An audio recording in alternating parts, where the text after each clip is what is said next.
Well, I read a lot of books these days, especially since I started doing this series for the Cote-saint-Luc Public Library on local authors. And what a great book we have to talk about today about Rouyn-Noranda, a mining town that I've never been to. I know about it from their junior hockey team. I think that's what I know about it. But now I've got a whole new vision of that town, thanks to Dr. Isaac Katz, Esther Korman, who joins me now, and a host of others who wrote this magnificent book. It's titled The Jewish Community of Rouyn-Noranda, The Life and History of a Small Jewish Community in Northern Quebec, in brackets, remembered by those who lived there. I read the book. I have to say, I read the book more than once already, especially when I'm reviewing it. I cut and paste. I had a PDF. I underline. I make notes. And the Cote-saint-Luc Public Library has a copy for loan. So, Dr. Katz, thank you for joining me. My pleasure. Thank you for having me. And Esther, thank you for joining us from Thornhill, Ontario. Oh, it's wonderful to be here. Thank you. All right, great. So this book has a really great local connection. So, Dr. Katz, first of all, why don't we get this out of the right away? You are a retired doctor. Explain, everyone, what kind of doctor were you, or are you still? Because you're never. I'm a retired dentist, and I specialize in endodontics, root canal therapy. So I graduated in 1970, and COVID retired me in 2020. So I put in 50 years, half a century, which I felt was good enough. Isn't that interesting? Isn't that interesting? And Esther, how long have you lived in Ontario for? I moved to Ontario in 1976 from Montreal with my husband. So I've been here ever since. Okay, terrific. So let's get right into the book. Dr. Katz, it's a magnificent book. How did this book come to be? Well, there's two people, namely Rosalie and Saul Mednick, brother and sister, and they felt that we should do something like this to remember the community, so that when we're gone, the memory of that community would be gone as well. And this was the product of this effort. It took 2 years. And as we moved along, it became thicker and thicker. There were more stories coming in at all times. We were in communications, and it was a good COVID era exercise. And we accomplished something when we had to stay isolated. And we are very proud of our accomplishment. Based on, when I read chapter after chapter, and of course, I knew nothing about this till you contacted me, a few months ago and told me about this book. I never knew there was a Jewish community in Rouyn-Noranda.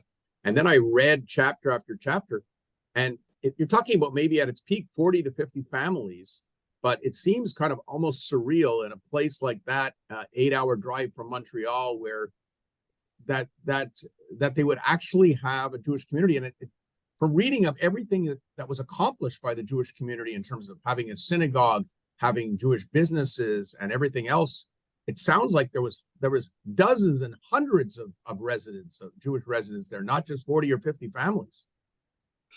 Well, you mean Jewish residents? Yeah.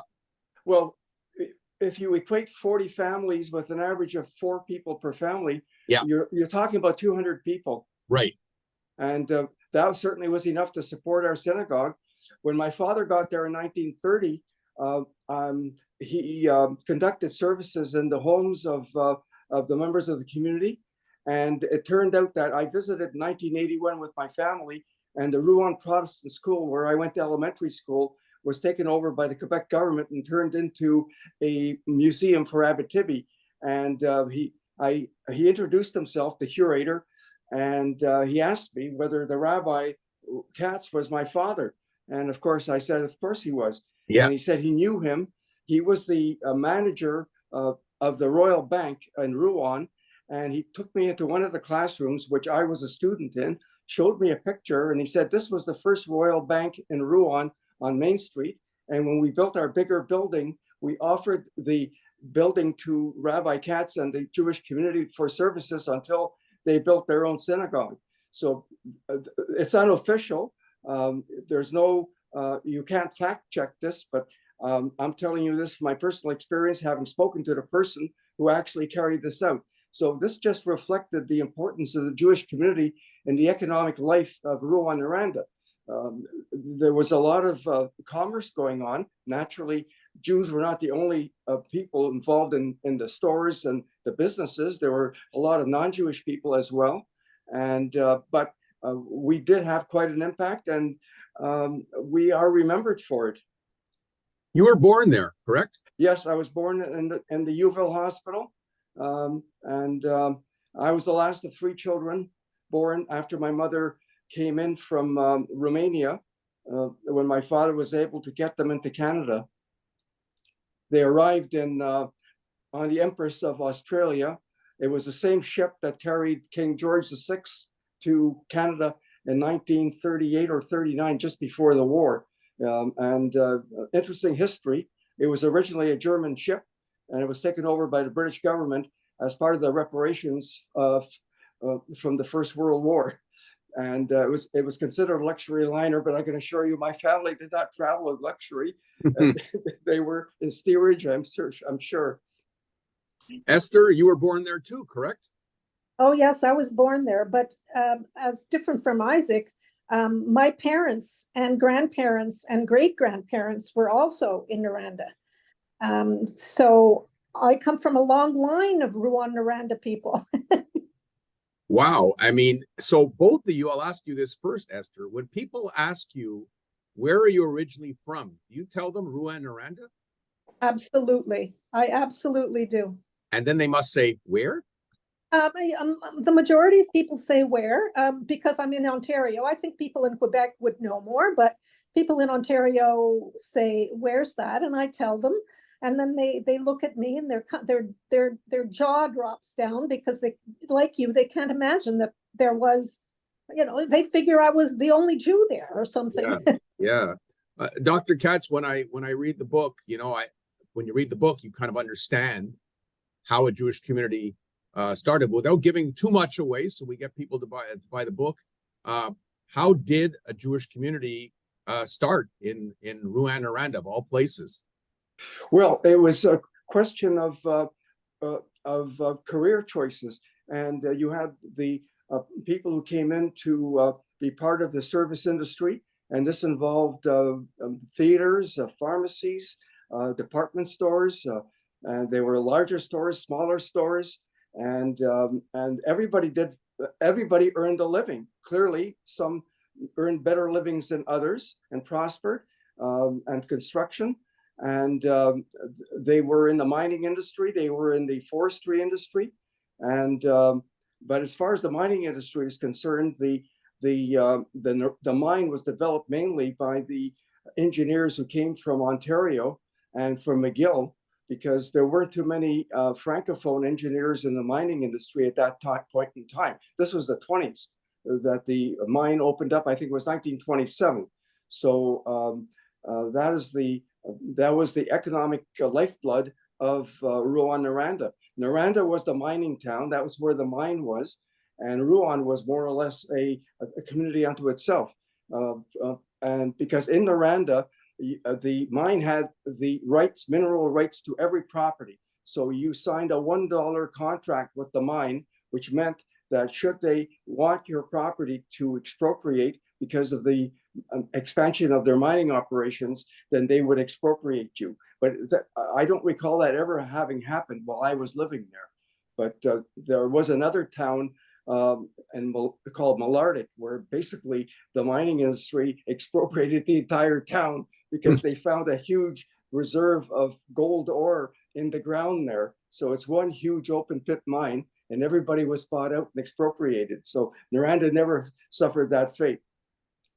Esther, tell us about your dad. He was quite an accomplished individual. Well, yes, my father came to Rouyn-Noranda when he was 6 months old and went to all his school there. Then when he was 20, it was the time of the Second World War, and he enlisted in the RCAF, did all his training here, was shipped off to England, and served in the Royal Air Force in a squadron that was made up of countries, of different countries.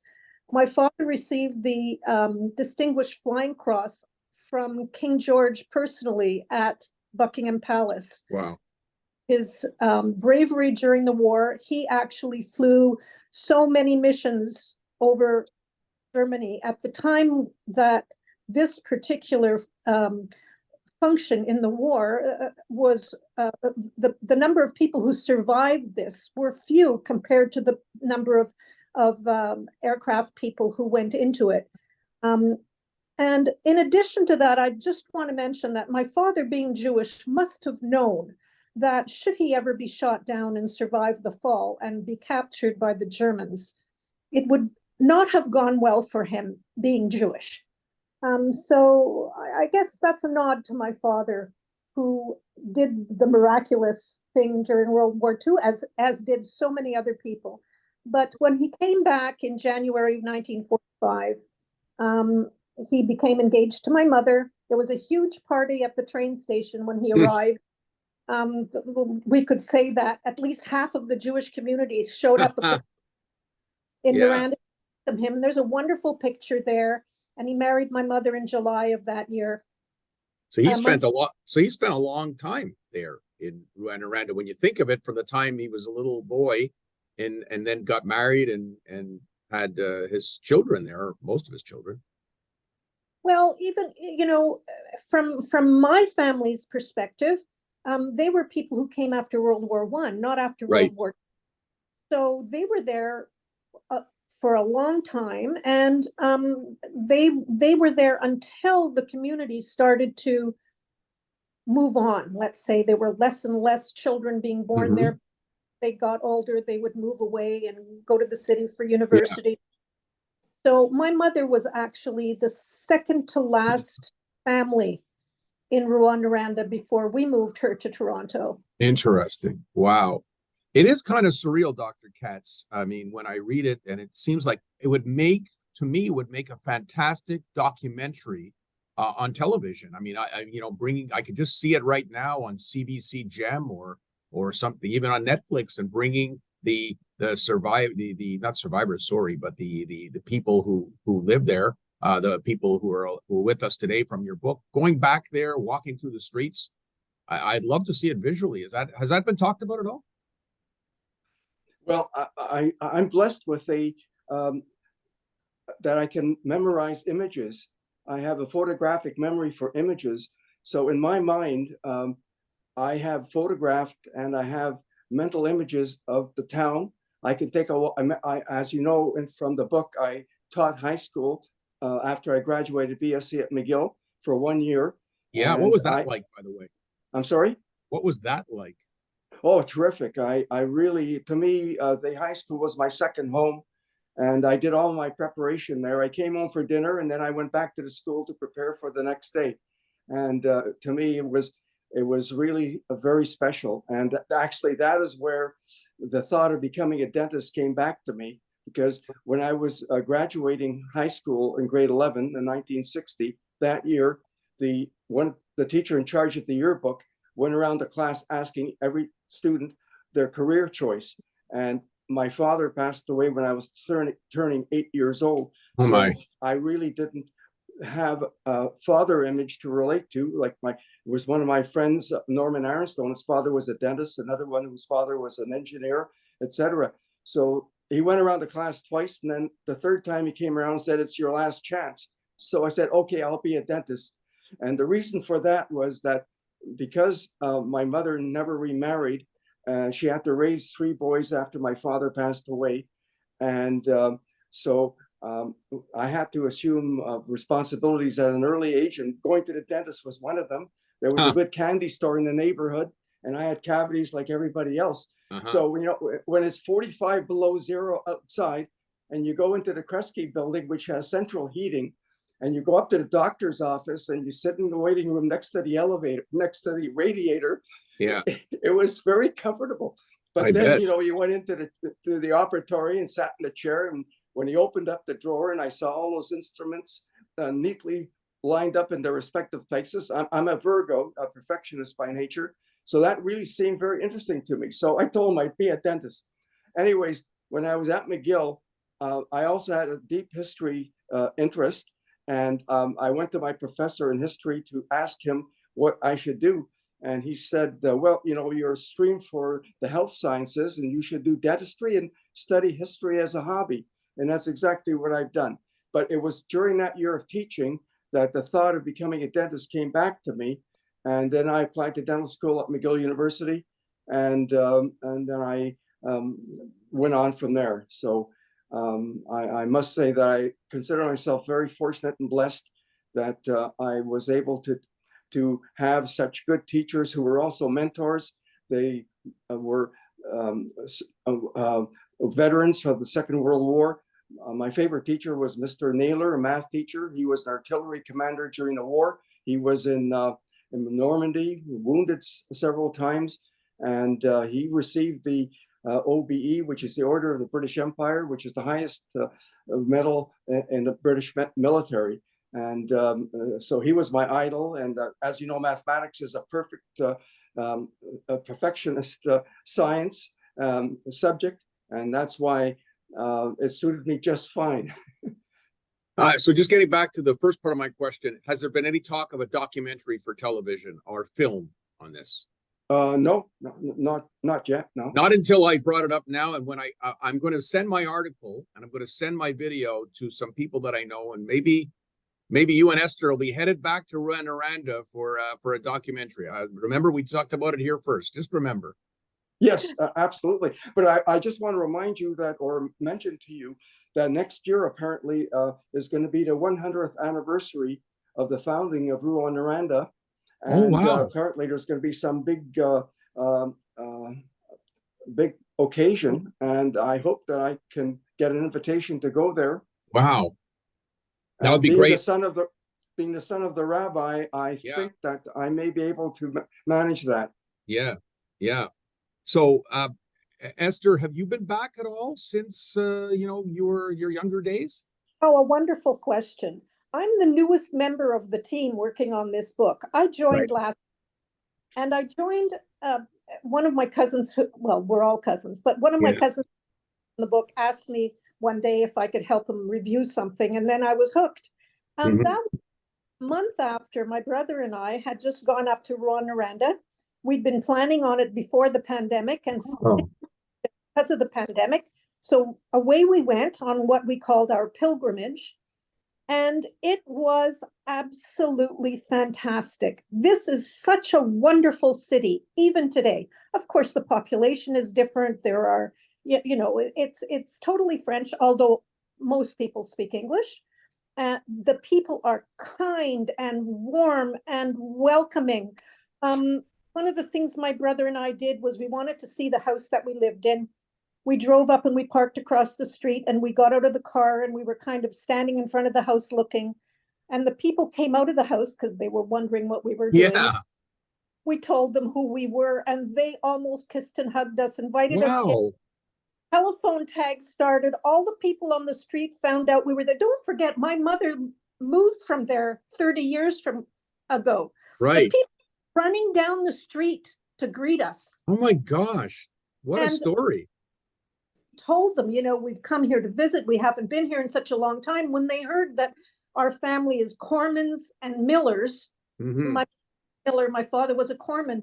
They knew them, and they knew my aunts and uncles and everybody, and they told me stories about them. It was just one of the most heartwarming visits you could possibly have. That's a wonderful story to tell. And Dr. Katz, when people go back there, there's no more synagogue. The building was sold, but if you go there, you still see the facade, and you still see the Star of David and everything else, right? That's correct. The Quebec government issued a mandate to have the facade maintained as a historic site. So it has remained the same today as it was when we left. And as recently as a year ago, I communicated with someone who was there and confirmed that everything is in order. Nothing has been touched. And I do have one classmate who still lives up there, and I do speak to him from time to time. And I would know if anything amiss would happen to the facade. And I think that the community knows that it is an historic site, and it will not be touched. And we're very proud of that. And it's testament to the contribution that the Jewish community made to the development of the Abitibi region, because there were Jewish people not only in Rouyn-Noranda, they were also in other small towns in the area. Yes, exactly. That's I noticed that there was Val-d'Or, shockingly, but also Timmins, Ontario, Kirkland Lake. How far was Timmins and Kirkland Lake from Rouyn-Noranda? Well, for Kirkland Lake, it would be about 2 hours from Rouyn-Noranda going west, and then from there, probably an hour to an hour and a half to get to Timmins and Sudbury. And the thing is, this is what happened, is that the Jewish people of Northern Ontario recognized the opportunities in Rouyn-Noranda, and that's when they started moving in. But they weren't the only people moving in to start new lives. There were people from other provinces. One of my classmates, her father was a veteran from the Second World War, and they lived in New Brunswick. And he moved the family to Noranda to work in the mine. He worked in a smelter, that's a famous Horn smelter that we're talking about with the arsenic levels now. Yeah, it's still there. And what I was surprised to see in the book is that there are still Jews living in Rouyn-Noranda. Not many, but still some. There are a few, yes. There's one gentleman who owns a gold mine near Rouen, and he spends 6 months of the year there. And there are some Jewish engineers who pass through for a working stint. Well, you told me there's the 100th anniversary coming up. Wouldn't it be grand if you had a reunion for the families associated with those who lived, either those who lived or those who grew up hearing about it? So who knows? That could be your next project, besides the documentary I'm going to make sure is produced. Well, we'll take note of that. We're taking it under advisement. Well, I'm going to keep you, Dr. Katz, very busy in your retirement with more ideas. But anyhow, it's a great book. I'm gonna encourage people now, if they don't go pick it up and get on the list of the library, where else can they get it? Barnes and Noble, and The State Noble at chapters.indigo.ca. Yeah. Okay, that's great. That's great. Well, like I said, I enjoyed reading it, and as I said, I really read it more than once, and it was just, I thank you so much for approaching me with it. It was just really a great experience. I worked for the Canadian Jewish Congress for 10 years. We had a community called Small Communities, a committee, and I traveled across the country visiting small Jewish communities that had like a handful of Jewish people. Now, of course, your community had dispersed long before then, but I know what it was like, and I know how exciting it was. So I do wish that time travel existed, because I would love to get in a machine and go visit the town with the Jewish community going. So thank you both very much for your time. Thank you for having us. It was great talk. And all the best for the new year. Thank you very much, both of you. Great having you as my guests.